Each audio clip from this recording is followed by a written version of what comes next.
যারা চাঁদাবাজ সন্ত্রাসী তারা বিএনপির লোক নন বলে মন্তব্য করেছেন বিএনপির জাতীয় নির্বাহী কমিটির সদস্য ডক্টর মোহাম্মদ জালাল উদ্দিন। গতকাল বিকেলে চাঁদপুরের মতলব উত্তর উপজেলায় ৬০ নল ইউনিয়ন বিএনপি এবং অঙ্গ ও সহযোগী সংগঠনের আয়োজনে ৩১ দফা বাস্তবায়নে ঘরে ঘরে জনে জনে উঠান বৈঠক অনুষ্ঠানে তিনি এই মন্তব্য করেন। বিস্তারিত দেখুন শামীম মিয়াজির প্রতিবেদনে। বিএনপির জাতীয় নির্বাহী কমিটির সদস্য ডক্টর মোহাম্মদ জালাল উদ্দিন মন্তব্য করেছেন, যারা চাঁদাবাজ এবং সন্ত্রাসী তারা বিএনপির লোক নন। গতকাল বিকেলে চাঁদপুরের মতলব উত্তর উপজেলায় ৬০ নল ইউনিয়ন বিএনপি এবং অঙ্গ ও সহযোগী সংগঠনের আয়োজনে ৩১ দফা বাস্তবায়নে ঘরে ঘরে জনে জনে শীর্ষক উঠান বৈঠক অনুষ্ঠানে প্রধান অতিথির বক্তব্যে তিনি এই মন্তব্য করেন।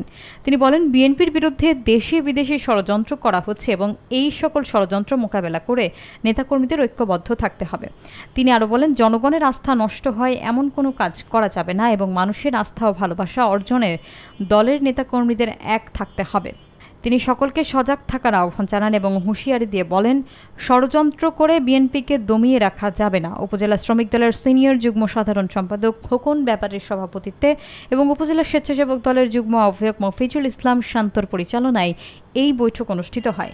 এ সময় উপস্থিত ছিলেন বিএনপির সহসভাপতি এস.এম. জাহাঙ্গীর আলম, পৌর বিএনপির সাধারণ সম্পাদক জাহাঙ্গীর আলম প্রধান, উপজেলা বিএনপির সাংগঠনিক সম্পাদক মিয়া মঞ্জুর আমিন স্বপন সহ আরও অনেকে।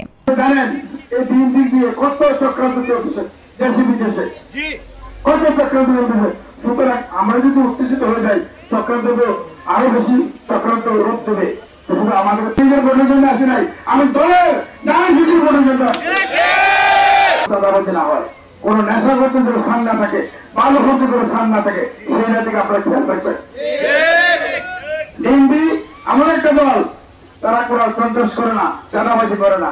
যদি কেউ করে মনে করেন, আপনি দেখবেন ওই লোকটা বিএনপির লোক না। বিএনপির লোকেরা চাঁদাবাজি করতে পারে না, সন্ত্রাসী করতে পারে না, এমন নেশাখোর হতে পারে না। সুতরাং বিএনপিতে কোনো নেশাখোর চাঁদাখোর কার স্থান নাই। আমরা যে শান্তি, আমরা চাই দেশের উন্নয়ন, আমরা দেশের শান্তি এবং উন্নয়নের জন্য আমরা রাজনীতি করি।